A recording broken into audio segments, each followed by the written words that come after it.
Hello, fellow listeners and podcasters and video game enjoyers. This is Barry. I'm Nate. It's Brian. Every time. And welcome to the Collecti-Bros podcast. Today's topic is going to be a console special, or if that's really what you want to call it, but we're going to go all in about Sony's PlayStation 1, PlayStation X, PS1, PSX, whatever you want to call it. Their basically first console of the company that began a legacy. So we're going to go into that. First off, little backstory on it. Released in 1994 in Japan, 1995 in North America and Europe. So mid-90s, dead mid-90s. It was in direct competition with the N64 and the Sega Saturn, and this is the fabled, famous E3 1995, or 1995, because it wasn't out in the US yet. The fabled 1995, it could be wrong, it could be 94, I think it was 94. Was it? Yeah, because it was before it came out, yeah. The fabled 1990s E3, where the Sega representative went up on the stage. Look it up on YouTube because it is hilarious if you've never seen it. But he said, gassing up the Sega Saturn, being like, I can see Nate just dying on the inside over there. Gassing this thing up, and he's like, yeah, Sega Saturn, $399. It's like, we've already shipped units, it's in stores now. I believe PlayStation didn't even have a conference or a presentation or anything planned. Literally, as soon as they were done, some dude in a suit went up there, and they were like, this guy from PlayStation, and he goes, PlayStation 1, I think he announces the launch date, and he goes, $299, and literally just walks off the stage. That's it. It's amazing. It's classic. It's so good. It's great. So amazing. So, Sony originally created this console because they tried to do a partnership with Nintendo to make a CD-based attachment for the Super Nintendo, if not a hybrid console. Everybody's probably heard of the Nintendo PlayStation, or whatever it's called, the prototype. That's a whole can of worms. YouTube video that you probably could watch to learn about that one, but the deal fell through, and Sony was like, well, forget it, we'll just make our own console, because I think they basically already have all the kinks worked out. Yeah, then another interesting thing was Sony co-developed the compact disc with Panasonic. Yeah. So it was like, hey, we already have this, it's so much more memory than a cartridge, right? Like a CD is crazy amount of memory. And if I remember right, there was a Japanese company that wanted to go with Panasonic for some reason on something, and that's how the 3DO came about. Yep. Well, and it's funny too, because coming full circle, you're absolutely correct. Okay. I refreshed this today. Full circle, Nintendo wanted them to do a proprietary, like, disc inside a cartridge type of thing, kind of like a UMD sort of thing. That's it, yeah, like a PSP. And then the day before the E3, they announced, like, hey, we're not doing this deal with Sony, we're doing a deal with Panasonic to help Sony. And Sony didn't know. Sony didn't know, and they Yep. found out that way. So, like, and... Well, it's also funny, too, for Nintendo history buffs. That's how you got your shitty Nintendo CDI games. Yeah, so... You can thank the PlayStation. And it's not real. It's honestly not until recently that, like, Nintendo and Sony have, like, repaired that relationship, because I don't want to speak for it, but it sounds like in that kind of culture, like, that was, like, an ultimate betrayal. Mm-hmm. Like, we ain't never gonna talk to y'all ever again. Like, you guys can see how long this lasted. So I don't remember the direct quote, but basically Sony's COO didn't really want to get into gaming, and once this happened, he was like, we're gonna make this work at all costs. I don't care what it costs. It was like the greatest revenge arc ever. So good.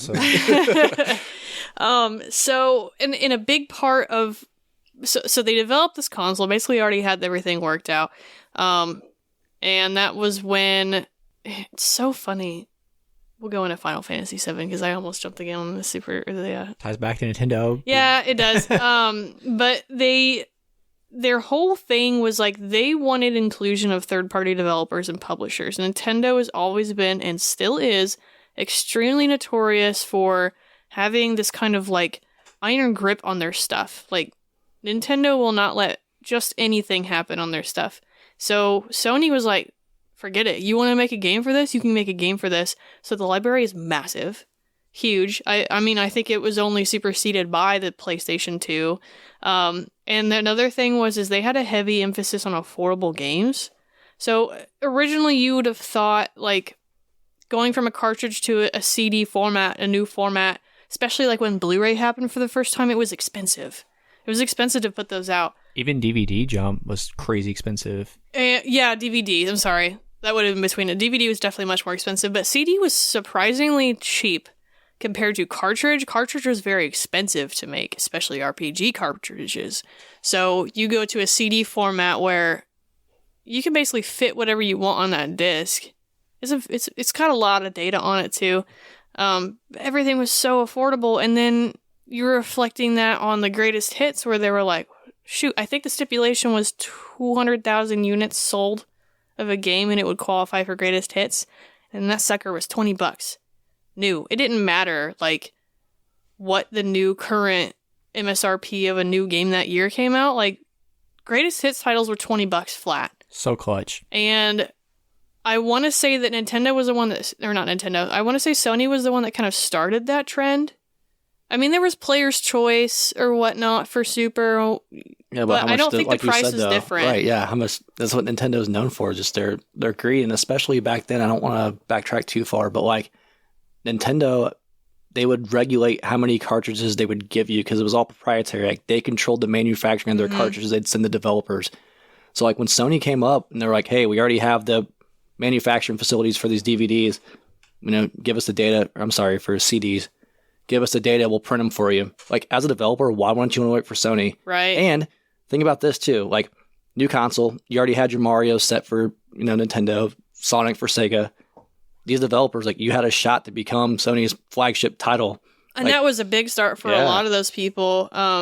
Especially it wasn't as hard to get into a developing, like, it wasn't as difficult to get a dev kit and make games for this console in comparison to what Nintendo made people go through. And the stipulations on, like, you have to do this, you have to do this, you have to do this, you have to do this. And a lot of people couldn't afford the licensing for their console, so it opened up the market to so many new, like, it was almost like the early indie console. Mm-hmm. You've got these bottom rung studios making stuff for it and putting Mort the Chicken out and just weird stuff, but like, it was out there. So it gave every developer a fair playing field, because even like royalties were like, Sony was super fair. They're just like, yeah, we just want to get content out there. Sony didn't care. They were like, the better this does, the better we can shove it in Nintendo's face. Right, and like, they're getting cuts from every CD made, so they don't give a shit. Right, not only that on the console, but like, they're getting, and they still do it with Blu-ray today, like every single Xbox game sold on a disc, like Nintendo gets a cut because they have the patent on that. Yep. Sony. Did I say Nintendo? God. Okay, I'm sorry. Sony gets the cut. Nintendo doesn't have a patent on it. Sony Blu-ray. Which is funny because like, Everybody shit on them so hard when they try to put a Blu-ray player in a PS3.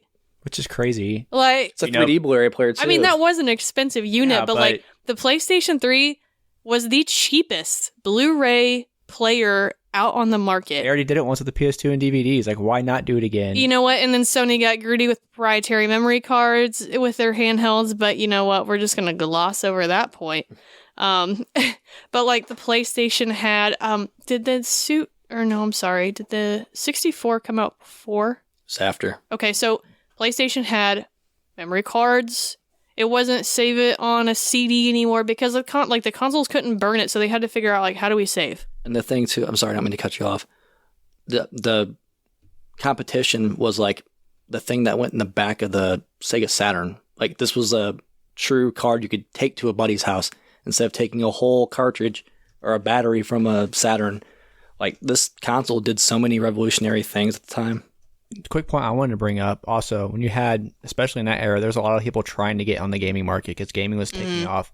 The thing that was attractive working with Sony had the money to back this shit up more than these other companies. They weren't they didn't just make games. We know Sony now kind of pretty much for PlayStation because they just wrecked the console market, but like, they were a huge electronic company. It'd be like if Samsung, without the competition, got into the gaming market now. If there wasn't like a huge right, and that's kind of the same a big name to get into this. Like, so people felt comfortable to work with them. That's the same kind of style as Microsoft tried to do. It wasn't as successful for some reason, which is strange. But like, well, Microsoft got Windows money. They couldn't care about console price losses when they ship units for less than what they make them for. They don't care.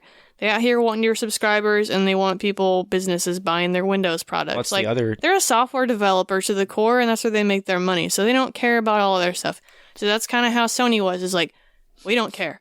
We got the money to go on revenge, and we're gonna. So that's beautiful. To piggyback off the Microsoft point, though, the thing with especially gaming back then, is pretty definitely more Eastern than Western based. Like Japan was the hub for gaming back then, and that's kind of why Microsoft did not have the same success. Sony is an established Japanese company. People weren't scared to work with them. It was like, oh, this is a name we can trust. This is good business people. They had a built-in reputation already. They didn't have to really quite earn, where Xbox is just now almost hitting its stride, to that degree. Well, also interesting back then, if you look at a lot of the launch PlayStation titles, it's all Japanese developed games. Like it's Namco heavy, it's Konami. It's guys who wanted a shake on Nintendo, but because of their bullshit, they're like, why wouldn't we try this? And good for Sony for doing that, because they really needed it. Yeah. Some popular game series that came out of the PlayStation. There's so many to list, but I think 10-hour conversation. I think some extremely popular ones are going to be Gran Turismo, Crash Bandicoot, Crash not so much anymore. Same with Spyro, not so much anymore. But like Crash and Spyro were like the mascots almost. And platformers were huge back then. Platformers, yeah. Tomb Raider. Yep. That was also on PC, but it was. So you think basically a PlayStation game. PlayStation game. Final Fantasy, because they switched over to Nintendo. God, I'm gonna keep doing it. They switched over to PlayStation exclusively because of the whole N64 thing. But like, there's big Metal Gear Solid. That's Tekken. Another one, obviously. Tekken. You can just go on and on. There's so many of games that like either got their start on PlayStation or like took that next jump on PlayStation. But again, that was the allure back then. Like, you could be this flagship franchise title. There wasn't a Sonic or Mario for Sony's new console. Like, here, all these we just listed, like, synonymous with the PlayStation name. Even today, they're still making sequels of these on PS4, 5, whatever we're on now. Right. So, I mean, so many things came out of it. Production for games for this continued for 11 years until 2006 when they finally cut it off. And that was crazy. Basically into the life of the PlayStation 2. Mm-hmm. So, and it is the sixth most sold console of all time, which, like, obviously PS4 and Switch for sure is just blasting through all of these, because that's just how production and manufacturing works now in a market where it's not 1997 anymore. Like, they've got the means to do this and they've got worldwide reach for it. So I have a feeling Nintendo Switch is going to be the number one very, very shortly, but 102 million units is wild. What they're at. So I think how much more mainstream gaming is now than back then, too. Yes. You think this kind of kickstarted it, in my opinion, to be a little more mainstream, but like it's a completely different animal than it was now. And it's crazy because I think when the PlayStation first launched in North America, like 2 days in, it was like 130 million or something crazy. I don't remember what it was, but it just blew the Saturn out of the water. That was already in stores. And let me see. Sony's good business people, so they didn't start shipping units and not telling stores like Sega did. Right, that's one of the things that upset retailers because they didn't get a heads up. I know, like KB Toys, Best Buy, they stopped selling Sega products for a while because of that, and that's how Sony got around. So this list that I have pulled up that shows the video game console sales worldwide for a product's total lifespan as of 2021. So I mean, like, they have PlayStation on here as 102. The direct competitors of PlayStation were 64 and Saturn. Saturn ain't even on this list. Yeah. All right, Saturn's on this list, and 64 is all the way down here at 32 million. Wow. So 32 million compared to 102. Like, yeah, Sony kicked Nintendo's ass. And then you got to roll into the GameCube, which the GameCube was more of a competitor for the PlayStation 2, but you know what? I'll roll them in there for funsies. It was only 21 million. So you're still half of the number that the PlayStation 1 sold, with two consoles combined by Nintendo. I mean, they obviously hit their stride with handhelds because they were just getting murdered on the console market. And then Xbox came into it and barely survived on the first run, but they hit their stride on the second one. But like, PlayStation 1, I don't think anybody saw it coming, and it changed the game in so many ways that it's hard for me to sit here and say it's not the most influential console of all time. The only one I think is a close comparison now is probably the Switch. I think that's more of a worldwide phenomenon. I mean, the NES when it came out was a pretty big deal, but then there was the video game crash and all that. I mean, the NES was a big deal, but like, the NES did not do what a PlayStation 1 did. Right. I think the NES was more of like what it did for North America, where PlayStation was like literally worldwide. Yeah. That's a good way to put it. Yeah. I think this is the first like modern console. Is the best way I'd put it. This felt like a huge step forward.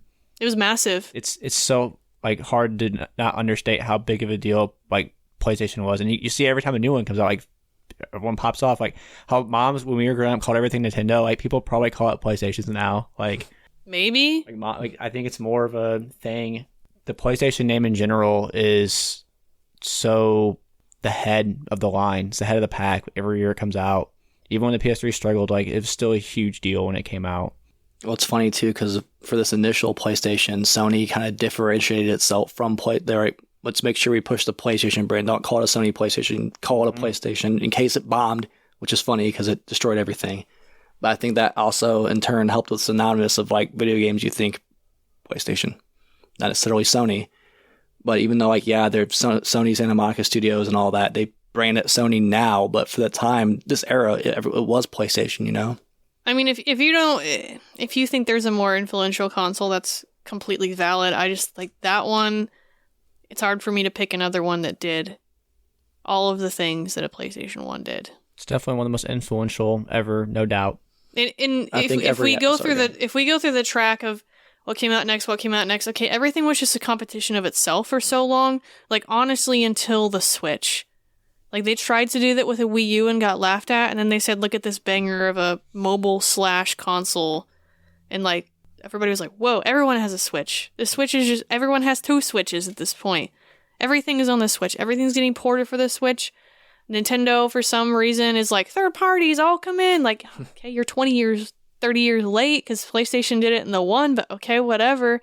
But, like, everything is on the Switch now, and that's kind of how the modern market is. How the PlayStation was when it came out. So you're kind of seeing that again in a whole different quality of life increase. And like, here's the next step. If you don't offer mobile and console in like, that's the standard now. Mm-hmm. If I don't have the ability to take that exact same game on the move, then like, I can just, why would I do that? Just give me a Switch. Yeah. It's something Microsoft been pushing heavy crazy with. They're working with other developers to release like, dedicated streaming devices or use your phone or use a web browser or whatever. Cloud thing or whatever. And Sony's doing it too now. So you're right. You're absolutely correct. I mean, it's not quite the same in terms of it, but it's the same concept it's overall. Competition answers, though, is what it's like it is, they have to be able to play anywhere. Play anywhere is like what it is now. It's not sit at home anymore. The PC market has taken that over. Like, even then, they've got the Steam Deck now. Like, Steam was like, okay, guys, we're going to have a Steam Deck, and we're going to give you 2 hours of battery life, but you still can play your games on it. And just the amount of emulators people put on that thing now. Anyways, but, like, PC's doing it. You can play PCs on a handheld game now. Steam tried to do it way back when with their little streaming device to your TV, and they tried to go console, but, like, handheld mobile was the way to go. Mobile games been doing it forever. But now, like, Microsoft is like, hey, Xbox Cloud on your phone. You already have your phone with you. You can Bluetooth the controller to it. I don't know how it plays. It's probably not great. Pretty well, actually. Not horrible. It's actually okay. It's pretty well, actually. Don't get me wrong. I'd rather have a fucking Xbox, but it's not bad. But anyways, all of that to say is like, this is what PlayStation did in the mid 90s. Yeah. It's hard to not say it wasn't good. I'll agree. Even the whole industry, like we've already touched on it with developers, like it let them, like you said, it's kind of the birth of like the indie developer being able to get a fair shot in a modern market. The 64 had 4 controller ports, but PlayStation had the multi-tap. They even like my thoughts with this console. I think of so many co-op games because obviously I have a twin brother here with me, but there's certain things that the PlayStation just did a little better, right? The multi-tap, the memory card, being a CD, you could use it as a CD player. Like that was cool back then. I will say the one thing that I feel like PlayStation did better than both options was like 64 was like the family console. Mm-hmm. Sega Saturn was like kind of a bigger age group that's into arcade games, but like you didn't have a console that took adults seriously and had options for kids. That's true. Sony really marketed it as this isn't a toy, this is a entertainment medium. Right, and it's not like we're locking anybody out of anything. Like I sat there and my mom as an adult wanted to play Spyro the Dragon and I was interested in it too, and that's the kind of games that were being marketed at that time. But it was like also like my dad's sitting over here and playing Metal Gear Solid. I don't know what's going on in Metal Gear Solid. I just gotta see a guy sneaking around a wall, but then I'm over here like, I got Crash Bandicoot. I got Cool Borders 3, and it was just like the broad variety of what you can do and what you can play. Like that was the first, in my opinion, all audience type console. Like, same thing with our household. Like, our dad was into gaming. Like, so we started out on Atari and stuff. But like, I remember getting the PlayStation, and like how we got our PlayStation. But we'll go there. But like, our dad was super into like Test Drive 5 and like the racing games on there, and because everything is just it's like, damn, this feels like a little different here.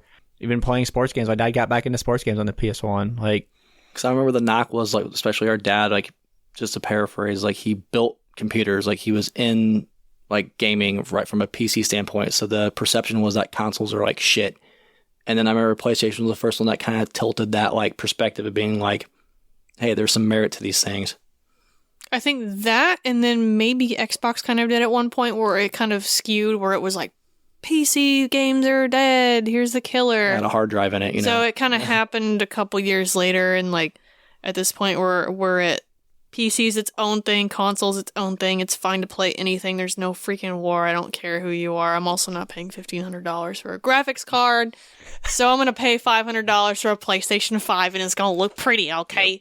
Anyways, but I did want to, before we just keep gushing, is there anything about the PlayStation that you guys do not like? I'll be really honest, like, not really. I do have huge rose-tinted nostalgia glasses for this. This is like the first console that me and Brian actually would consider ours. But it's hard to argue. So like, we didn't have 4 controllers, but when did we ever really need it? And they came with a multi-tap, so there were some games you could play.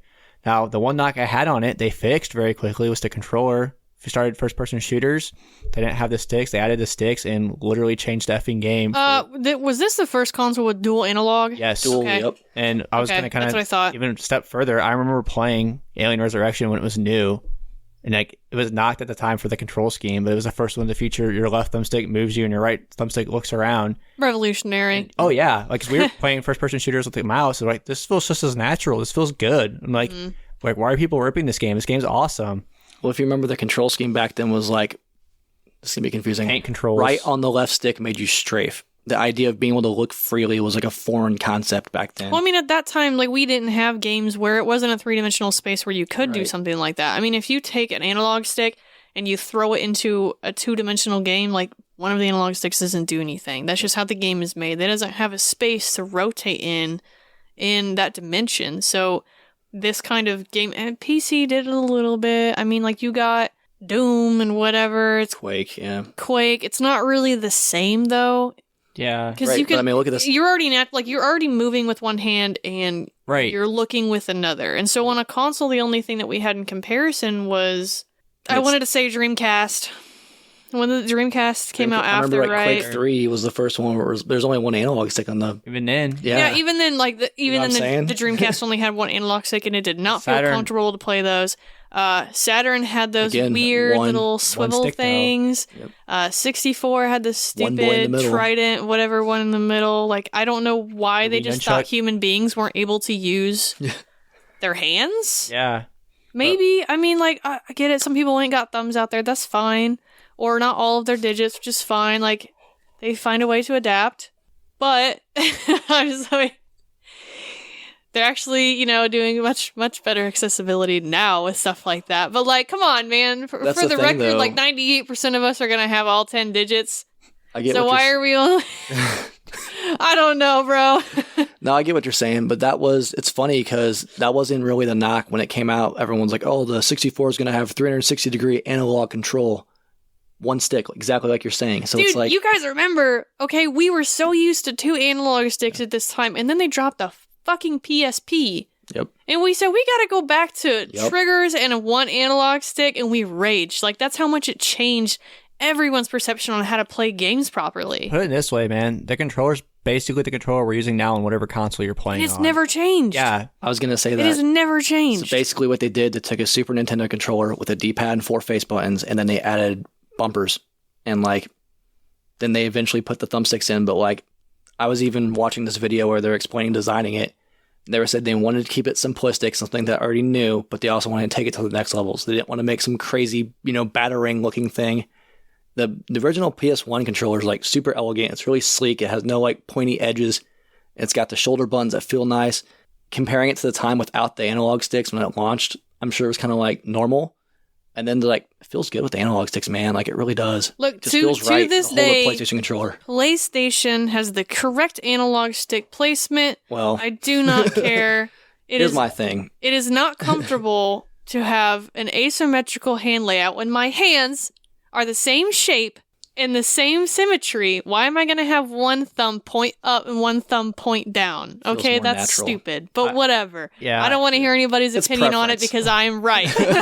I disagree, but I don't think it feels bad. I still feel like it's a great controller that, like you said, we still using it today. It's a fantastic controller that doesn't feel aged. I mean, even then, like, PS3 is basically the exact same thing as PS2. Yeah. PS4 took it a little different, but I think Still like feels- the PlayStation 5 is the most comfortable controller they've ever put out. It's a little girthier. I like that. It feels That and then I prefer the Switch Pro controller over an Xbox controller just because it feels better. It feels more solid. Anyways, we're not going to go into controllers, but like they've taken the same design and basically done almost nothing with it. If it The ain't only broke, they'll thing fix you've it. really added was motion controls and a touchpad. Not until 5 we got the DualSense triggers, which I'm still up in the air on it, but I think it's a very, very interesting idea to be working with, especially trying to take something to the next level where it's like, okay, you have these options, now how do I give you more if you want them? Well, to bring it back to the PS1, I remember the other knock on it was that it didn't rumble because the 64 had a rumble pack. And again, they fixed that later iterations. The first DualShock. Oh, Rumble Yeah. pack.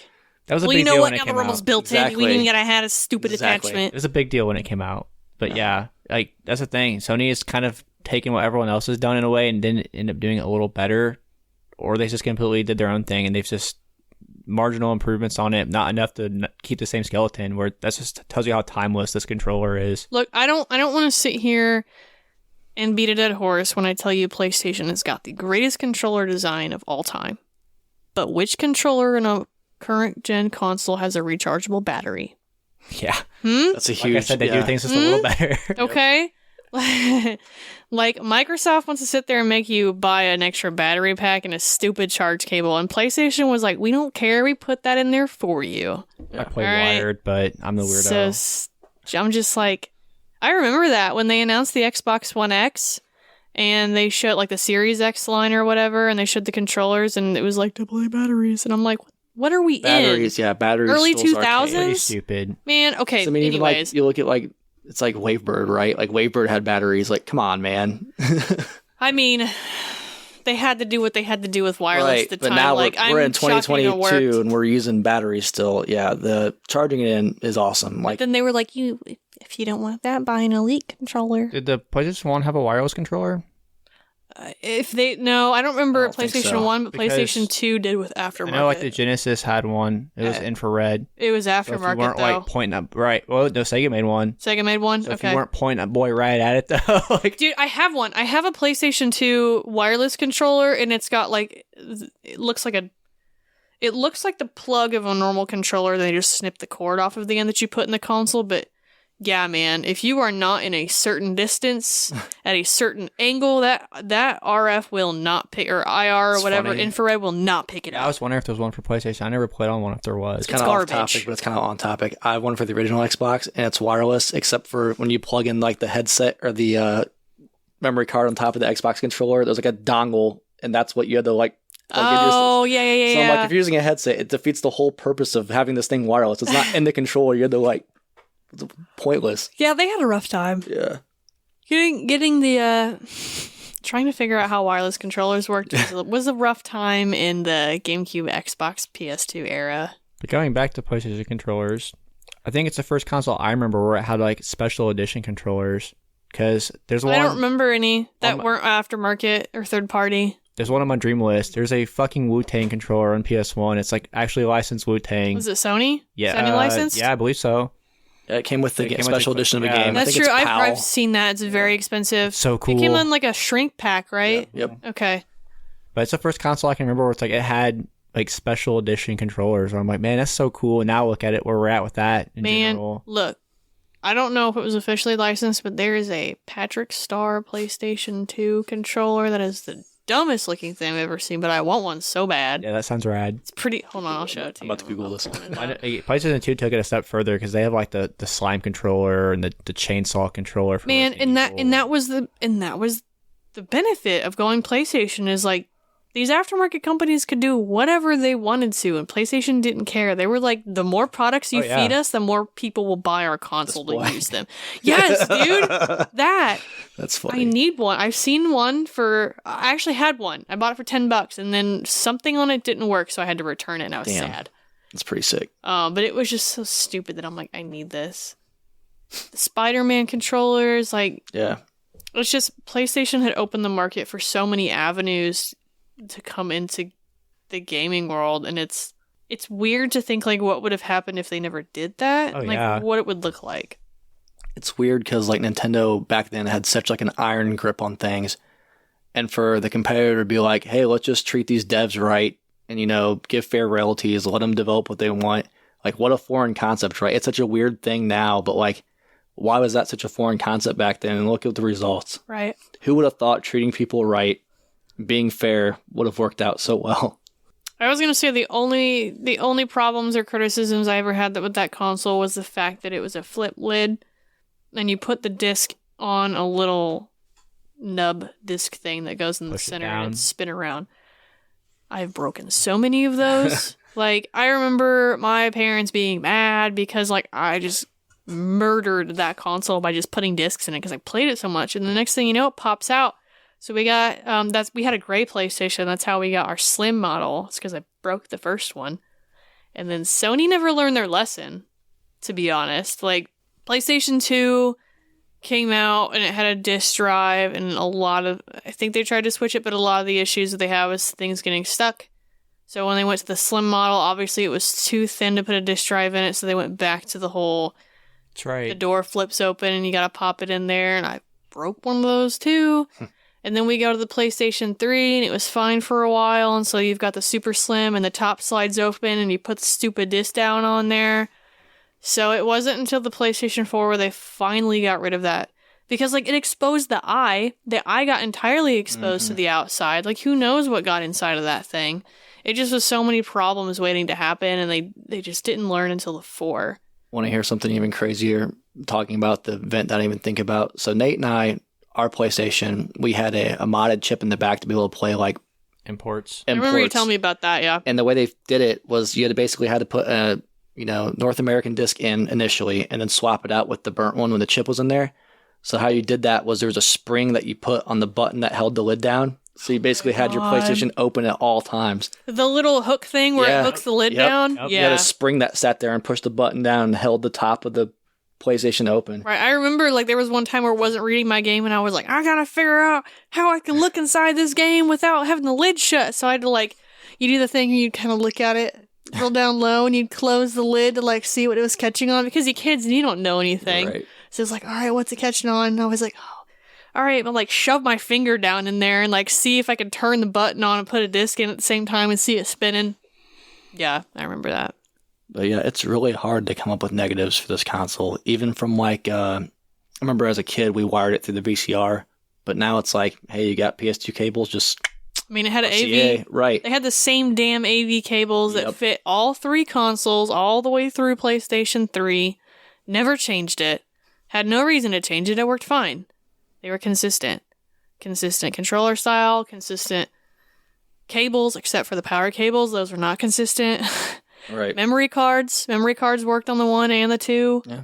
They never changed that either. It's really difficult to come up with knocks on the original PlayStation. It's just a super solid console. And I think the PS1, the smaller version, it's cool looking. I think it still looks cool. The fact it can like fit in a hoodie pocket's awesome. I don't think there was really much of a difference between the gray and the white model. I think it just came down to preference. If honestly, I had to guess, the white ones probably lasted a little longer just because they were kind of more polished in terms of hardware. But even back then, like the aesthetics of the first gray PlayStation, like it fit in with the time, with the rest of your electronics. If you had a stereo system from Sony, it looked like it belonged with the rest of your entertainment setup back then. Mm-hmm. Like, I don't think it's an ugly console. It looks dated, but I don't think it's ugly. The first one looked absolutely dated. The Slim, I don't think looks as dated. No, Slim looks great. Yeah. It's curvy.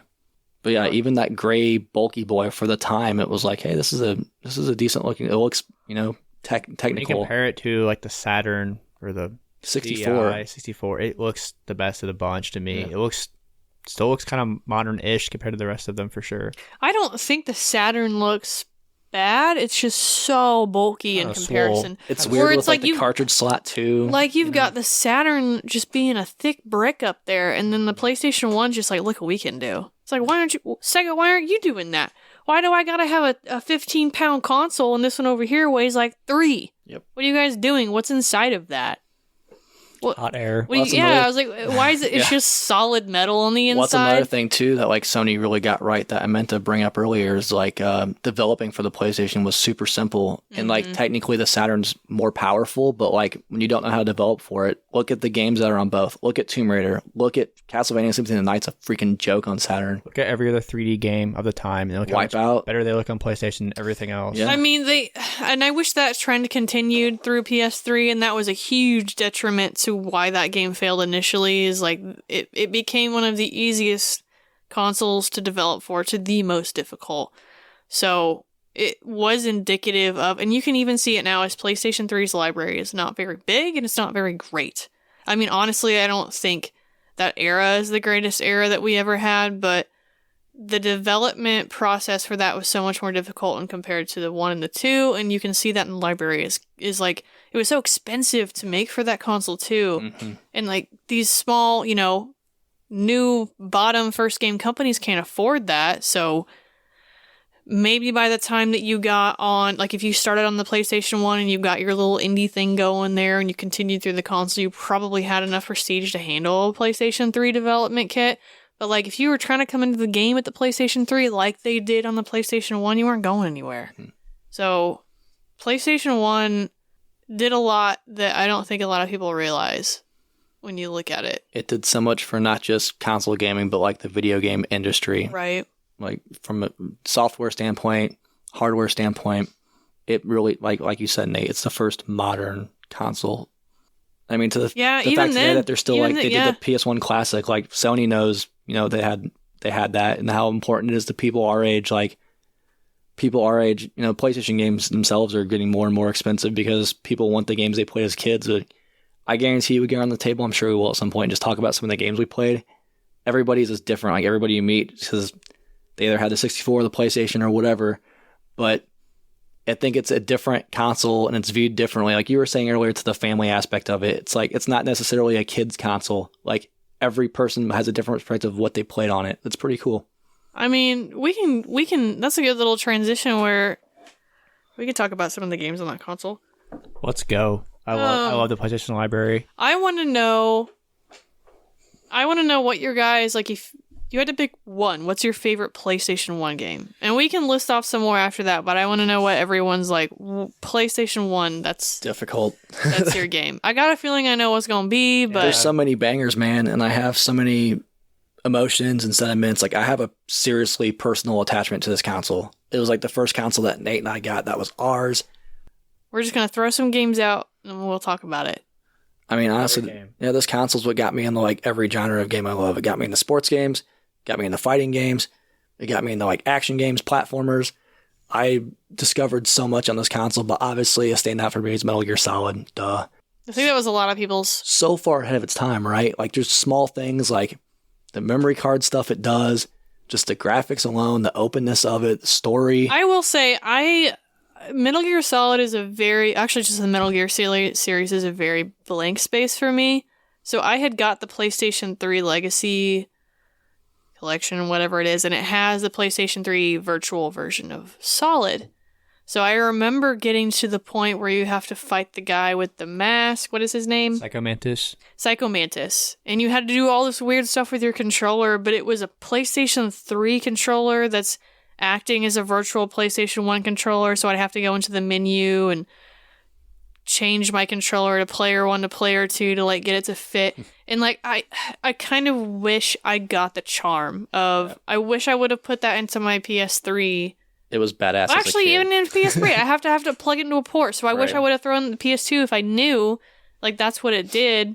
I had no idea going in this game. Even if you have like Konami saves on your memory card, he'll like make comments like, "Oh, you like Castlevania, don't you?" Yeah, it'll do this thing and like read your card and like comment on it, which is like, it was crazy as a kid. It was like, whoa, right?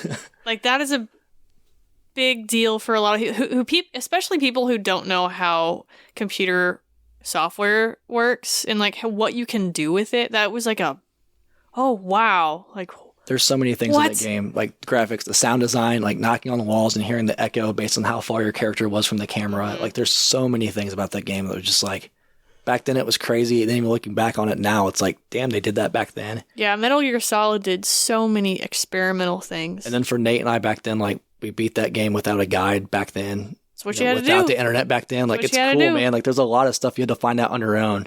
And, like I was alluding to earlier, it's different for every player. Like, I know a lot of people got into RPGs on this console, Barry. I'm sure that's your segue. But like for me, that was a big one. Yeah, that's what I'm saying. Like I feel like it's got, for me personally, I found out so many different genres of games. Because like before then I was playing Atari, I was playing PC. It was like all shooting games. I found so many different genres of games on this console because the library was so vast. Nate, what about you? It's going to be cliche. It's the same answer. Metal Gear Solid, the first one. I knew it. Yeah. I knew it. So y'all gonna have the same answer. Yeah, but we gotta think of this console especially. Like this is what we played together a lot, and just going through it, getting the different unlockables, and like beating on the hardest difficulty. And just this is the first game where it's like I got some serious length out of that game. And this is the first one. I was like, God, they fit a lot, and there's 2 discs. It's like, there's 2 discs. What are they doing here? Like, I don't know. For me, it made me like it's the first game that made me view games a little differently. Because even like Doom and Quake, they were so like level based. This game was like level based. It was almost watching a movie where it's like scene to scene. You're like, this is crazy. Like, are games going to be like this in the future where there's not like stages? Like this is wild to me. So yeah, like in a nutshell, Metal Gear, the standout to me. I'm actually shocked that one of you didn't say Symphony of the Night.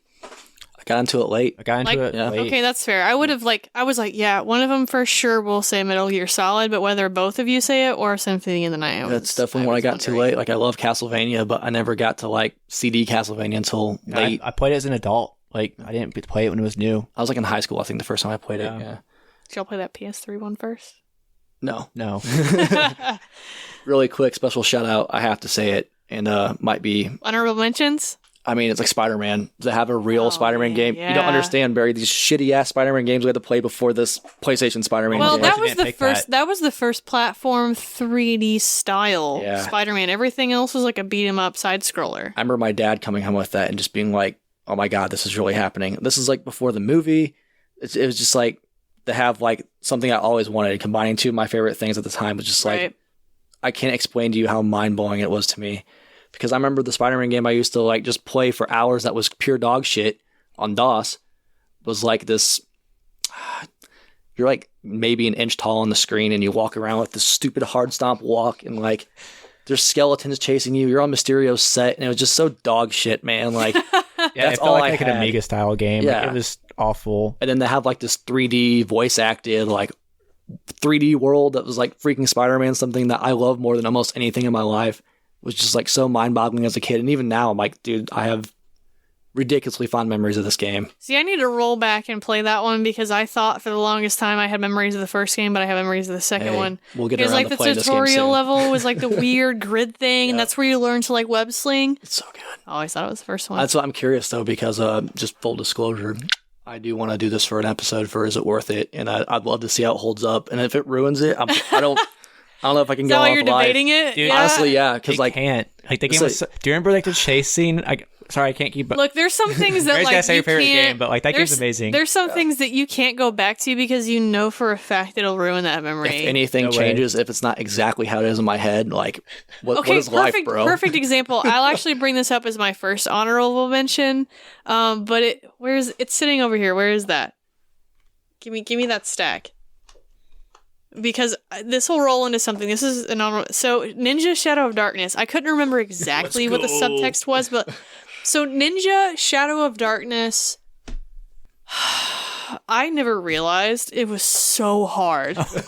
So hard, dude. So like Nate and I were talking about it one day, and so a big part of my childhood was the PlayStation magazine. and they had the demo disc in them. And so, like, you're not going to get a Nintendo cartridge demo in the mail. Like, you're not. So you subscribe to this magazine, they just throw a CD on there that's got, like, demos of, like, a billion games on it. It's how I played Medieval forever, because I never actually owned the game. I just had the demo disc or whatever. Level. Didn't Pizza have demo discs and stuff? Yeah, there was, like... They were everywhere. Because CDs were so easy to make. They just throw demos out there. Excellent marketing, because people went and bought these. But Ninja Shadow of Darkness was only on a demo disc. I had never owned it, so I just kept replaying the same thing over and over, and I loved this game as a kid. Game. It's hilarious. Loved it. So we were talking about it, and Nate ended up finding one for me for Christmas, and we sat down there on the PS3, and I think we had a couple beers, and we were like, fuck, we're gonna play this game. Bro, it was so hard. It was so hard. And, like, part of that memory is just, like, ruined for me because it's no longer as fun because it's so, like... Fuck those jumps. They were not in the demo. They were, like, we're trying to jump over that waterfall. It's, like, dying every time. It's like, dude, this wasn't like this.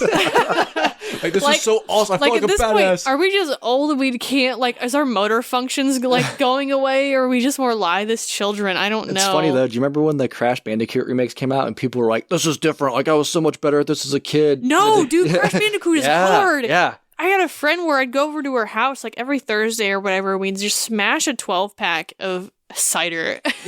And we'd play Crash Bandicoot. And, dude...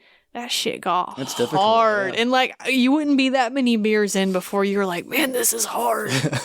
But it was like, forget it. Maybe if we keep drinking, we'll get better at it. And you never did. But, like, Crash Bandicoot was hard. Yeah. I know, especially the first one. I don't feel like...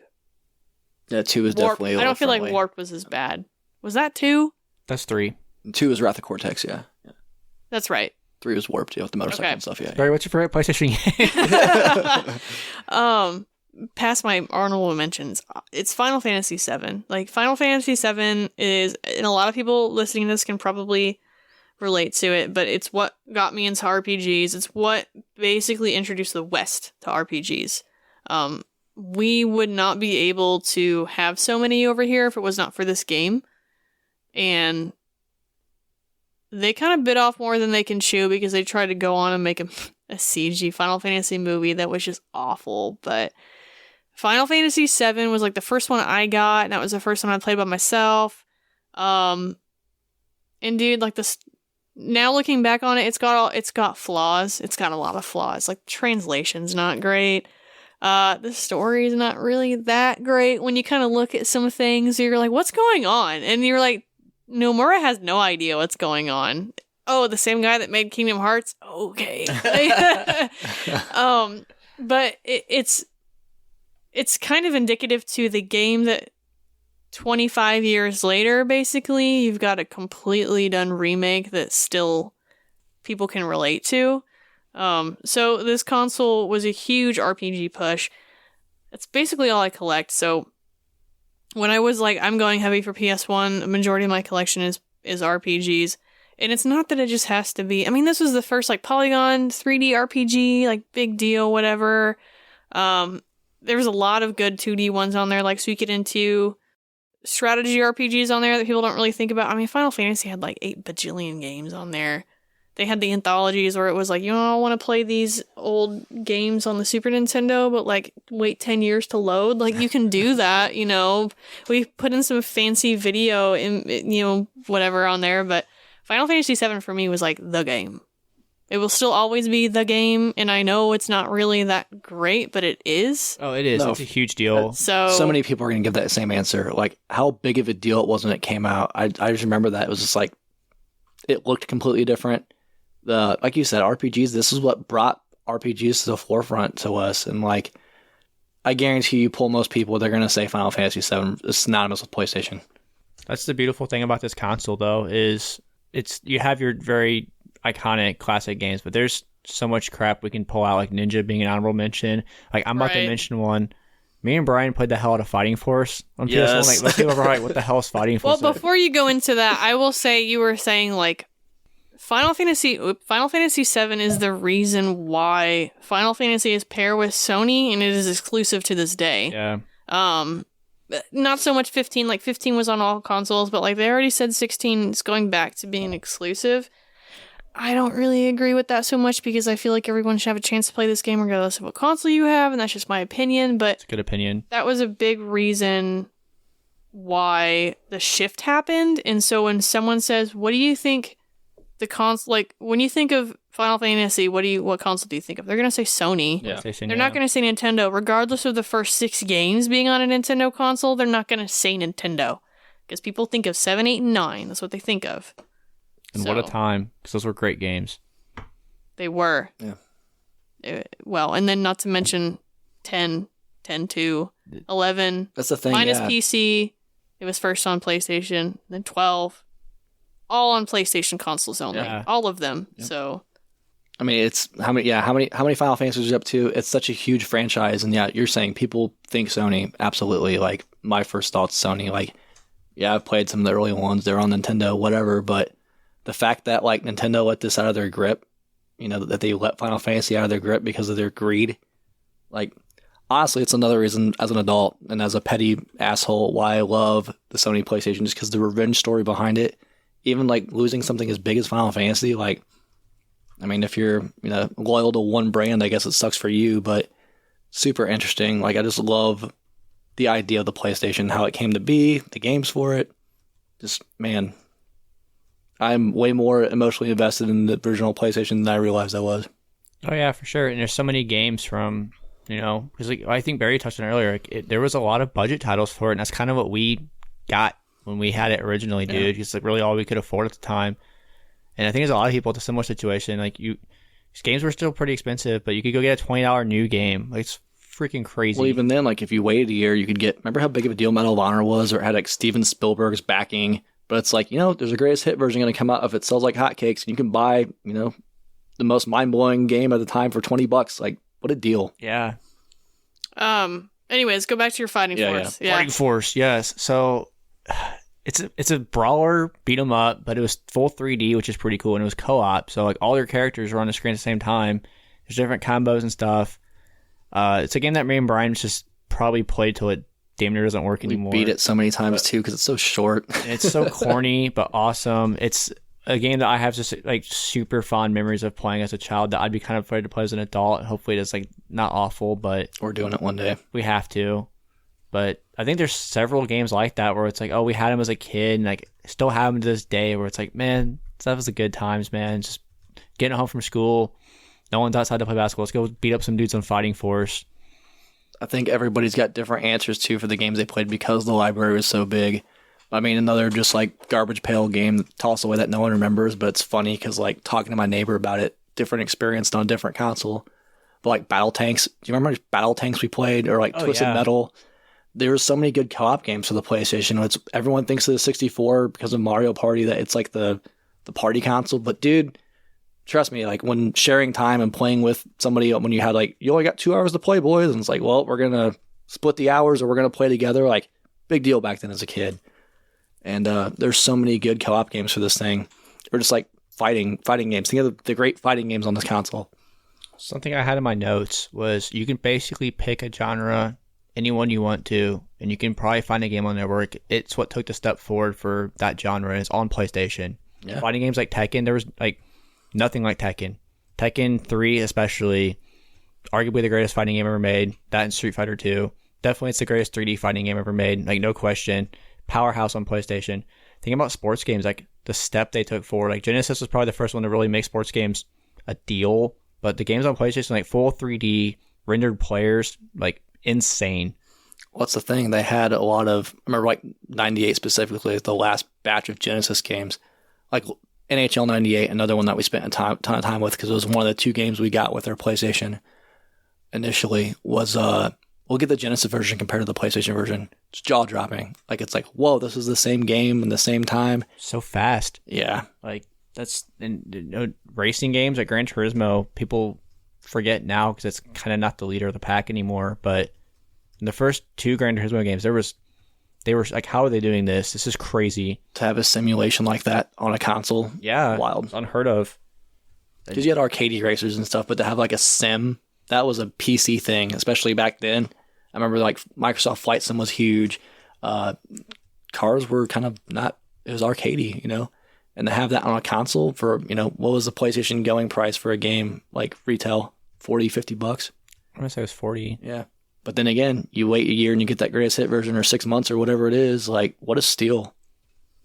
Yeah, they're just it's mind-numbing how many games really pushed their genres forward on this console. Like I said, you can pick your favorite genre, and I can sit here and tell you what game it was, tell you how it did it, and I think it's a testament to the quality and care that Sony put into making this and working with people to make sure they had good games come out. And revenge goes a long way. And cold-hearted revenge, which is the dopest shit ever. Right. PS1, as far as collecting, where do you think it's going, or if it is going anywhere? I think it's only going to go up. I think people realize how important this console was. And like I've been saying, and we've all been saying, there's so many bangers on this. The library is huge. It's influential. This is where we look back at the NES and how it had its big boom of collecting. It's kind of plateaued, leveled off. I think PlayStation 1 is going to be right there, where it's like this is going to be basically our generation's NES to a lot of ways, where every game's going to kind of go up. I think especially your top-heavy games are going to stay expensive. I think there's too much horsepower, name brand recognition behind Sony and the PlayStation name in general for it to ever really falter. You're going to have your fodder like sports games and stuff like with every console, but I think your guys that are expensive now are going to either just go up or stay where they're at. I don't think there's stuff that's going to drop out. I think the days of buying $5 PlayStation games are behind us. And it's a big library, but you can look and go to a game store now, like your fishing games and stuff are $5, $6, $7, and those were $1 or $2 a piece for a very long time. I think we're well past that point. So Barry, be thankful you got all those RPGs now, because I'm pretty sure there's a reason. Yeah, a good call on that, because man, I don't have a huge PlayStation collection. I've got a solid one. It's not quite like Barry's, but I have ones that I played as a kid. There's still a couple I want to get. I have the ones that were really important to me, but there's still, that's the thing with PlayStation, the beauty of it. It's like I could sit there and collect this console forever because there's so many titles I want for it. But I think it's one of those where it's like, if you want something, you should probably get it now, because it's not going to necessarily get cheaper, in my opinion.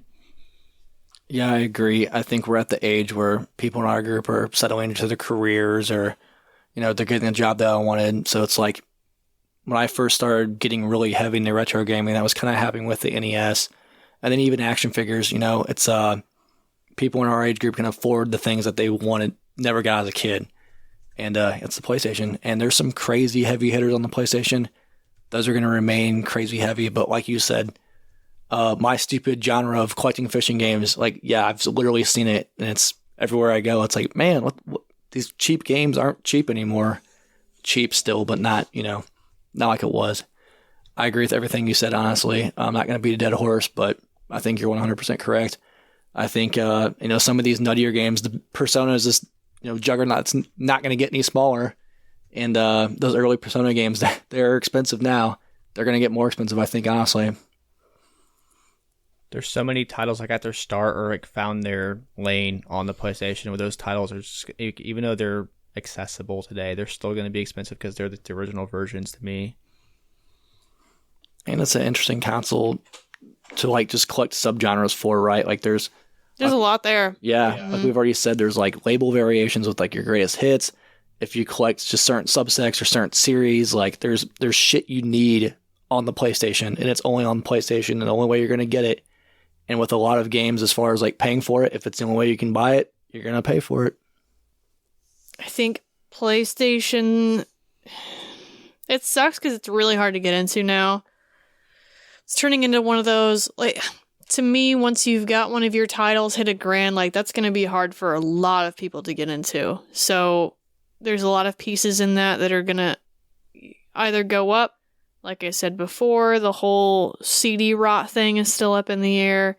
As far as I'm aware, all of my games still work perfectly fine. I've never had an issue with anything I've pulled off of the shelf and thrown it in a game, and I've had an issue with a Dreamcast game. So you know what? It wasn't even a PlayStation game. It had manufacturing errors too. But I've had these games for a long time. They're old. They were made forever ago. So, when they were making predictions about disc rot, it was so many years ago that nobody could see it to fruition. and it may not even still be there yet. Because A lot of variables too. Right, it's like hard to say like, oh, hey, we just made this new product and in 20 years it's going to be gone, because like we ain't had the 20 years to test it out yet. So apparently 20 years was the disc rot age for PlayStation CDs. A lot of it has to like, do with climate. We're past 20 years. Yeah. Quite a bit. So Crazy to me. It doesn't seem like it was that long ago. right. So it's, I don't know. The whole concept of disc rot just doesn't even make sense in my brain, but I'm like, whatever. I guess if you guys tell me it's real, then it's real. Okay. I have yet to experience it. But like collecting this, if you can find good deals on stuff, like I would start to pick through it. Mm-hmm. I would suggest just trying to find something that you'll like. I mean, there's so much there. You can get overwhelming. A lot of these games, if you can't afford them, the library on the PlayStation thing isn't that great. The classic. Yeah, whatever the- the whole tier for the PlayStation 4 and and the 5 5, right yeah. now. Oh. They're basically their Game Pass subscription service. The titles on there aren't all that great. They haven't opened it up to all of the titles that are available on the PlayStation 3 store. So if you can get a PlayStation 3 or a Vita, I would suggest trying to get those on the PlayStation 3 store. They're just better. And they're only like $8. Like Tron Bond, I think on there is like $8. Like I want to play Tron Bond, but like I don't want to buy Tron Bond, so I'm probably going to be buying that one digital. It is on my list. Hey, there's one locally for $15.99. Shut up. Why? Oh, I mean $1,599.99. Or you can buy $8 digitally if you just want to play it. I hate you. Sorry. You just broke me there. I'm sorry. I think this one's going to be, well, people might be past this one, because I've been seeing lately a lot of collectors are like, all right, I'm moving on to GameCube, and I'm like, what happened to Dreamcast and Saturn and 64? Well, 64 is done and past because of the stupid weird amount of nostalgia for that game, but I was like, where are you guys on PlayStation 1 and Dreamcast? You guys can Where skip are it. you? It's fine, because Dreamcast is already expensive enough, and so is Saturn. So y'all. Even comparatively, it's not. Yeah. Dreamcast games are pretty reasonable. I mean, what's the most expensive Dreamcast game? Let's pull They're like this average up. like $20 a game or so. I don't see very many cheap Dreamcast You games. just don't see a lot of them, I guess, is the thing. I grab them when I see them, even if it's bullshit. Well, the library is like 20 games, so Right. all right, dev system, whatever, doesn't count. No. Sports edition, I don't count that. Canon Spike, Sports Edition what? Can Spike, Console? yeah. sports edition console, yeah. Can Spike. How much is that worth? Canon Spike, The console. Dreamcast Sega Sport Edition complete in box. It says it's almost 400. Oh. Other than the Katana development system, but like the most expensive, and I'm gonna give this a 20% boost because that's usually what happens. But like price charting is showing Canon Spike is the most expensive normal retail game. We're not talking about this Pierre Solar Collector's Edition, whatever, clean cover Speed Devil. Man, what's the other one where it's like the Sega? Oh, that's Saturn. Never mind. Canon Spike. It says it's $300 complete. You know what? I'll even give it a boost. I'll even give it a boost at like $500, just to be reasonable. But then you go on to PlayStation 1 and it's like most expensive normal game title is The Misadventures of Tron Bond, and it's probably $700 now. Is that accurate? Probably more. That's I'm saying higher. like 1,200 easy. 12, Man, 13. there's no way that game's 12. I'm Oh, going yeah. on it So right do now. you. Tron Yep. Bond. Where So is that? do you. NNE? Tron? No, it's BONNE. Yeah, two PS1. CIB. JoJo is pretty expensive too on PlayStation Now. Don't Don't remind remind me. It's actually above. I know, Tron Bond Brian. on You, price. yeah, It's Brian. above I'm Tron sorry. Bond on price charting. JoJo's is. It's the most expensive PS1 game now. What? No, Fuck it's not. off. I'm looking on price charting. It is Well, you were looking on the wrong spot. loose. Okay, that's why. That's why I specified complete.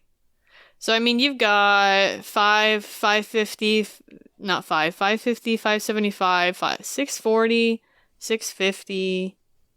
There had to have been one that hit 700. I swear it did. Bro, there are some wild PS1 games that I didn't know cost this much. What? Yeah, there's quite a bit. So when you guys kind of look at my collection and being like, wow, You've got some top heavy. It's in the PlayStation 1 at this point. Some on PlayStation 2, but like PlayStation 1's pretty hot top heavy for me. But that's just the console. The amount of people that made games for it, the amount of just what was in the market kind of like dilutes things. So it's like if I have 10 choices and I can only pick one, then like it's less people are going to pick that one with a market of 10 than a market of 4. Right. Like the probability of people buying that goes down, especially if marketing isn't great because the company just doesn't have money for it.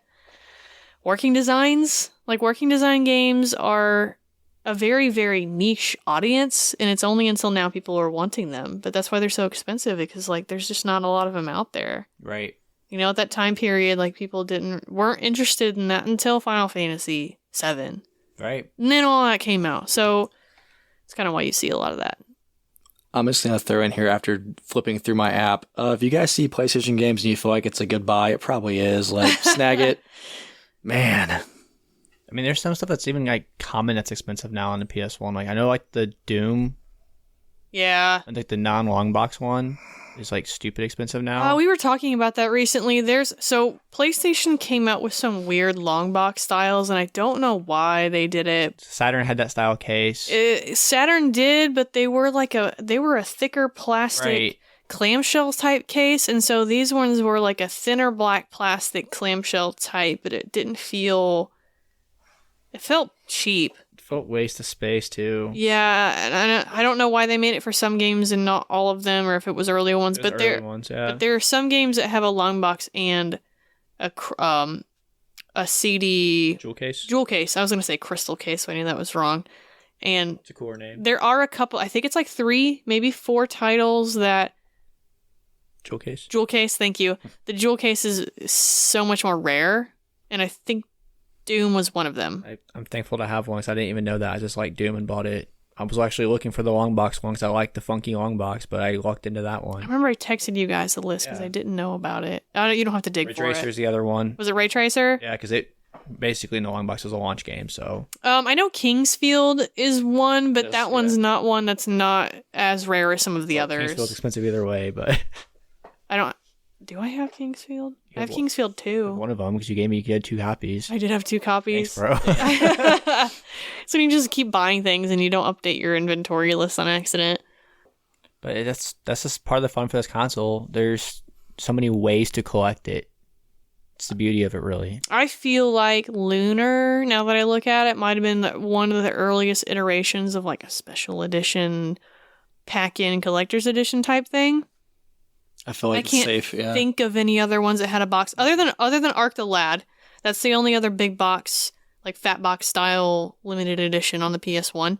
I don't remember any previous ones being like that. Maybe like Nintendo 64 might have had a couple of them, but it was like it came with a rumble pack. It's different, yeah. Yeah, it's like it didn't a gold come with cartridge for Zelda. It didn't come with a bracelet and Yeah. a little like cardboard thing that you built and like a special soundtrack and all that stuff. Like Lunar and Arc the Lad did it. Yeah. And that's why one of those I can't remember which one on the Lunar is more expensive, but one of them is more expensive because there was a pendant, a little pendant that nobody, like, if you got the game, people always wore it. So finding copies of those out in the wild with a pendant actually still in it's kind of hard to find. It's an interesting point. I'm seriously trying to sit here and think about, like, cartridge stuff. There was no collector's editions or limiteds. Like, I mean, unless it was a packing with like Rob or something, and even then, even that then, was consumer reasons, right? It wasn't for like a collector. Right. It's PlayStation like the first console to cater to like that collector's market. It's so. pretty cool. It's pretty awesome. Now that I think about it, I'm trying to think of anything that would have been earlier than that. So you gotta think there's like super limited editions of stuff where they're like, I know there's like a Genesis Maximum Carnage. It's like different. Oh, the one that came with the comic. But you had to like work on the game or something. It wasn't like it was like 250 pieces. It wasn't like retail. And then even then, so you're thinking like if you're considering anything that came out previously that came with an add-on, where it was like not a pack-in, but like it didn't come as a unit. It was like you got the game and then you got this thing. It was like a peripheral, yeah. Yeah. Okay. So.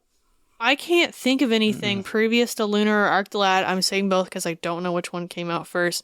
That the whole game and the whole piece was the entirety of a limited edition. I agree, yeah. That's pretty awesome. With its own special packaging and all that kind of stuff. I can't think of anything.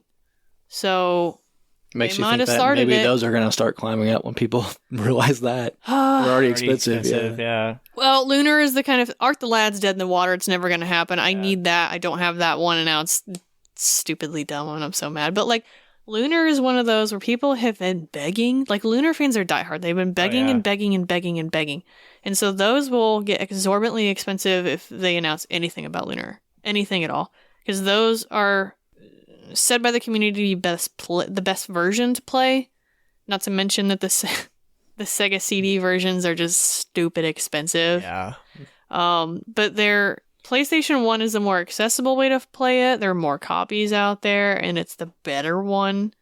They both have pros and cons, but people are like, if you're going to play it for the first time, play on the PlayStation 1. I don't think there's digital versions of them anywhere. There is a remake for the PlayStation Portable of Lunar Silver Story, but they never had the second one. Europe, I'm pretty sure, didn't even get these. I think so, yeah. Either they only got 2 or they didn't get any of them, and they had to get the PS... Oh, no, they didn't get any of them. The first time they got Lunar was the PSP version. So they didn't even get Lunar. Crazy. Yeah, I feel like we could just sit here and talk about games all day. Anybody else have any special thoughts? Just quick, we don't have to go over like a whole lot, but I want to mention how awesome Soul Reaver was, and that was on PlayStation. Soul Reaver was dope. I want to mention 3 Extreme from punching Brian on a skateboard as a kid. Mine was 2 Extreme. Mortha Chicken, Bubsy 3D, Digimon World. Like, I have so many games. Best way to crush a kid. Yeah, absolutely. Happy birthday, Nate. Parasite Eve, which that kind of Resident Evil 2. Resident Evil 2. Yeah, Resident Evil. Sorry, but, like, jeez. people don't think about Parasite Eve. But it's a great game. It's a great game. People who know about Parasite Eve know about true. Parasite Eve, but it's not on the same level as like a Resident Evil. Cool Borders. Cool Borders. Fear Effect. Oh, Fear Effect was cool. Different. Oh, I'm trying to think. There was a game. Oh, Jet Moto. I played Yeah. the shit out of as a kid, Yep. and I always played the Mountain Dew bike. Yep. Hell yeah, dude. Persona really got its start on there in the West. I think we brought up Twisted Metal. It was a great one. Nate and I played as a kid. Split screen. Special shout out to Animaniacs 10 Pin Alley. Yep. Greatest bowling game What? ever made. Dude, yeah, I finally found one not too long ago. It was it was a reskin of a bowling game they already had on 10 Pin PlayStation. Bowling Alley, which is like probably the best 3D bowling game besides Wii Sports ever made. But yeah, they put Animaniacs on it. Xenogears. Dino Crisis. Yeah, That there's was- so many. Grand Theft Auto started out on the PlayStation. Yeah. Like, That's a true. huge series Yeah. we didn't mention. Yeah. Like there's just so many when you're stopping. Oh well, shit, forgot about that one. Like, there's so many. Wild Arms. Yeah. Wild Arms is a big deal. I don't think they're doing anything with that now. Monster Rancher. Yeah. They did have Monster Rancher 1 and 2 is remade on the Switch, like remastered or whatever, but you don't get... And that was... Now that you bring that up, I'm going to keep going into this just briefly, but that was a very interesting concept where if the game, and I don't know how this worked, but you'd load the game, and then when you would open the lid, you could pull the game out, put a CD in, and close it, and then the game would still run, but it would read the disc, and whatever CD music you put on there, it gave you different monsters, and it was never like this. I don't think it was randomized. I think it read it in a weird way where it generated a monster based off that specific data.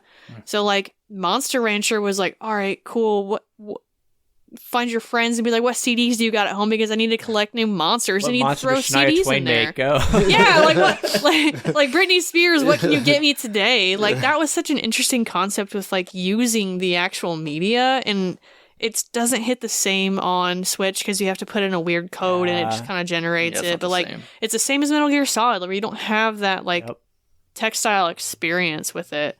But anyways, Monster Rancher was a good one to bring up. Soul Blade started on PlayStation. Spawn Soul Calibur. Think of all the Capcom fighting games. You had like the Marvel superhero ones, Rival Schools. Like there's so many good fighting games, 2D and 3D on this console, man. So many like Sony properties obviously got their start here too. Like Siphon Filter is one that's not really around anymore. Yeah, Siphon but Filter, like God, Siphon Filter was so big of a deal when it came out. I thought they were trying to do something with that recently. I hope they do. That'd be great. That taser. I remember that's Zapping when I boys. remember going to the store and being like, hope they have the demo so I can just zap people with this taser. I will say one of the biggest fails on that was Dragon Warrior 7. That game tried over here. It did not do well. So Dragon Quest really did not come over here at all until the 11th game. It's just crazy. The 8th one on PlayStation 2 was really good, but like as a mass market, I don't think it really hit until 11 on the Switch. There's a lot of people that like 7 on the PS1, but it's notorious for being the longest, the most grinding, the most boring. Yeah. So take your pick if you want to do that, or 3DS. Clock Tower. Must be a special shout out to Clock Tower. Started out on PlayStation.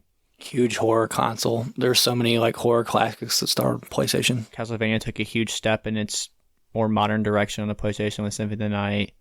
Medal of Honor, Brian said it earlier, that game was what we call Call of Duty now. Medal of Honor was kind of it was like the console shooter when it came out. I mean, yeah, Steven Spielberg worked on that game, bro. Like, this is Jurassic Park era Steven Spielberg, you know what I mean? If we missed any that you guys love, we're sorry, but there's literally so many. Wow, I forgot about Echo Knight. Like I say, I know it was on Echo every Knight, console, but like Tony Hawk, I think most people played it first on PlayStation. Yo, Tony Hawk, Like, man. I have to mention that one. Huge skateboarding fan. Yeah, but I wouldn't call you crazy if you said the PlayStation was the best console of all time. I might not 100% agree with you, but I definitely wouldn't call you crazy. I think that it's got the library, it's got the hardware, it's got the longevity. Oh, I mean, if we want to exclude any personal opinion about it, what would you say would be better than a PlayStation 1? PlayStation 2. Yeah. What did the PlayStation 2 do that was more revolutionary?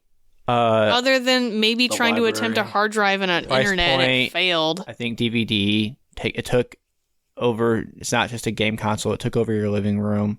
I think the longevity and the library are even better than the PS1, which is really saying something. I think there was more, Sony found more of its own footing with the PlayStation 2 than with the PlayStation 1. There's so many, like God of War, you've got so many franchises that like really just 3D to Grand the Theft moon. Auto. I mean, I would agree with that, except PlayStation 1 paved the way for that. None of that would have been agree. possible without PlayStation with 1. that. Like, if we want to talk about it being a home unit, like, yeah, it's got a DVD player in it too. Like, PlayStation 1 was a CD player too, but it didn't function in the same way that was comfortable. Right. PlayStation 2 But did for have a big example- library, but it was like PlayStation 1 already had the indie developers for it. PlayStation 2 had backwards compatibility, which was a new thing. It was just awesome. Like That was a big deal. Yeah. So I Shit absolutely still is a big agree deal. on that one, but like PS1 didn't have I'll the say- pedigree to even Right. try. unfair. The seeds for trying to make the PlayStation like your main entertainment thing. People used to spend hundreds of dollars on a stereo Right. just to play True. CDs, and it's like, hey, this plays The CDs. CDX was portable, dog. I hear you, but like the idea of like the seeds being planted there for like this is your one No, it makes total entertainment. sense. Yeah, it was there. And I mean, how many... like I said, I wouldn't say you're crazy. Just personal opinion. PS2's In my opinion, the PS2 is a better console, but like what the PlayStation 1 did for the entire industry, I think was a much bigger of a gap. I think it's way harder. I think it's hard to argue. It's definitely the most influential console. I think it's underappreciated too for what it did. Like we can sit here and go on for everything it did, but like I don't hear a ton of people talk about it weirdly. And like it really was, like I even said, hardware, software, developers, like every aspect of the gaming industry. Like as big as the deal as Nintendo was, you wouldn't have any of that without the PS1.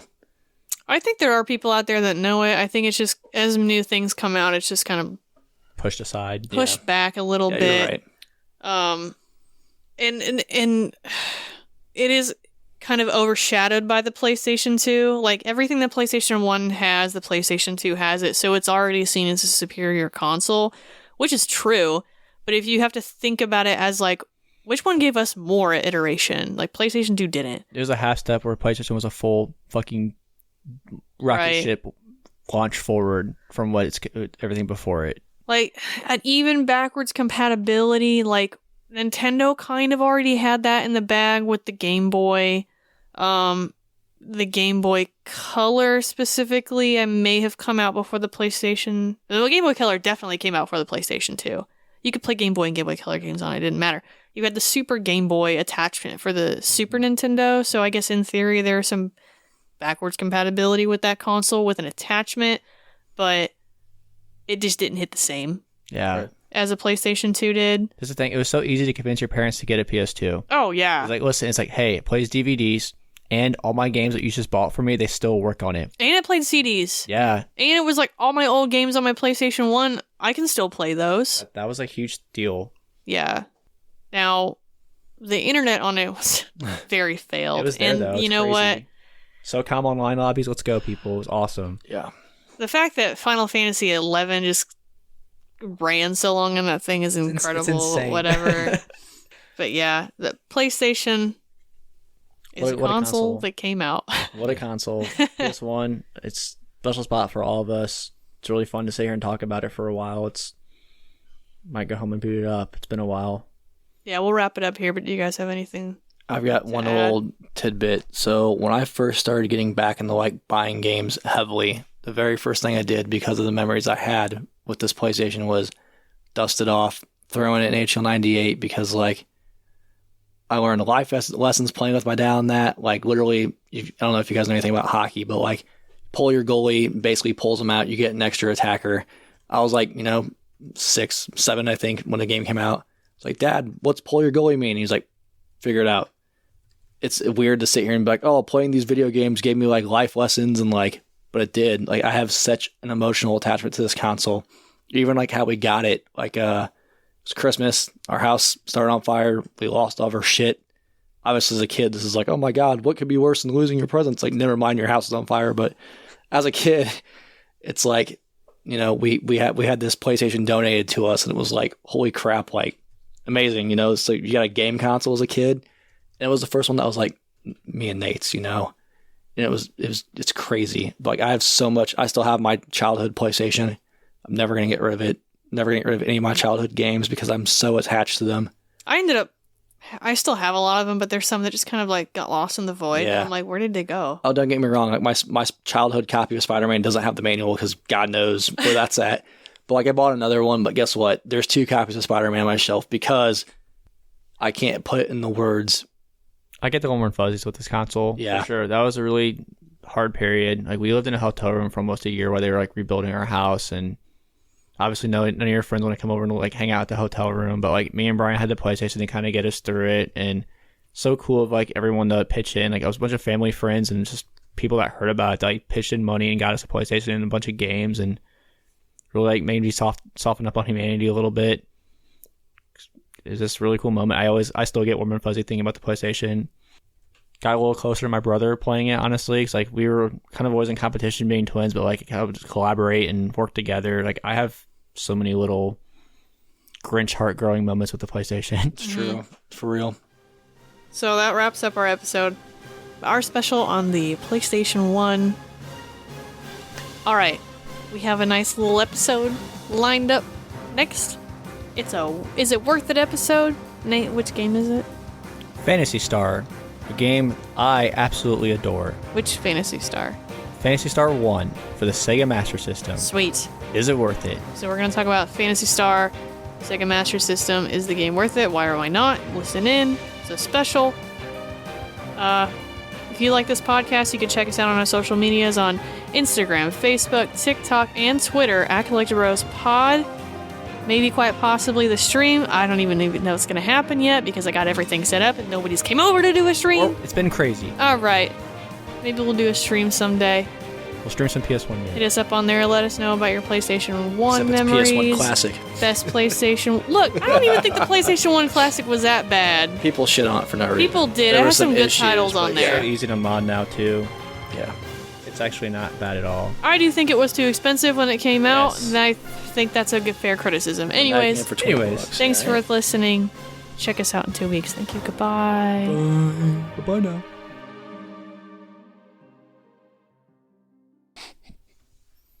All right, Mary. We could do PlayStation consoles. Marry, fuck, kill. Right. Crash Bandicoot characters. Go. Okay. On the spot. And if you've played Crash Team Racing, just remember the roster, and that's all. Okay. Well, I'm gonna marry. Is it Coco? Coco. She's the one that looks atomically to my liking. Oh my god. I'm gonna kill Cortex. He's the villain. Big head. No good. I'm gonna fuck Tiny. You gonna fuck Tiny? Yeah. All in. All right. Got them little legs. Hey. What about you, Nate? I'm gonna marry Aku Aku. It's the mask. Yeah. Is Aku Aku the evil one? No, it's the good one. Uka, right? Who's Uka's the evil one? Oh shit! I don't know. Hold on. Yeah, Aku Aku's the good one. Okay. Yeah, I'm gonna marry Aku Aku. I'm gonna fuck Uku, the evil one. And then I guess I'll kill. If we're doing all Crash games, just like the original 3. Just PlayStation 1 Crash. That makes it a lot harder to kill someone. 'Cause I was gonna say whoever these new villains are because they ruined Crash, but Oh my god. The Universal. yeah. As far, I guess we'll fuck. I guess we'll kill. I'm sorry. I guess we'll kill Cortex because like, quit fucking with my boy. Leave him alone. Let him eat his little womp womp fruit and move on with his His life. womp womp fruit. Go Barry. We're gonna fuck. Okay, let me roll back. I'll start with marrying because that's just how the formula is. Marry Coco, obviously, quality. She can handle herself. Absolutely. She got her shit together. We're gonna fuck fake Crash. Okay. It's weird. I don't know. I don't know what he's got in store. I got no idea. And then we're gonna kill. I don't know this guy's name. Let me look it up. He's the guy with the rocket out of his head. Oh yeah. What is his name? Shit. Oh yeah, I forgot about him. Injin. This guy, right? How do you spell his name? In space Jin. Injin. Yes, Dr. Injin. Oh, because of the rocket. Yes. I don't get it. An engine. Rocket engine. ENGI. Injin. Oh my god. I'm killing Dr. Engine, and now I've just found out that I didn't get what engine meant, but it's the rocket engine in his head. But anyways, I found him extremely annoying, more so than Cortex. Yeah, you know what? More so than Cortex. We don't normally reverse answers, but I'm gonna go ahead and kill this fucker too. He is annoying. I completely forgot about him. He it's looks like, stupid, and his face is freaking pink. Oh, Let me see. this the OG one, like him, Oh, PS1. I need to go back and play this. He's got like bullet holes in Forgot his about him. in his. I don't even know why he's got bullet holes, but Bullet he holes. does. Yeah, he's got bullet holes in his. Die. Saw me die inside.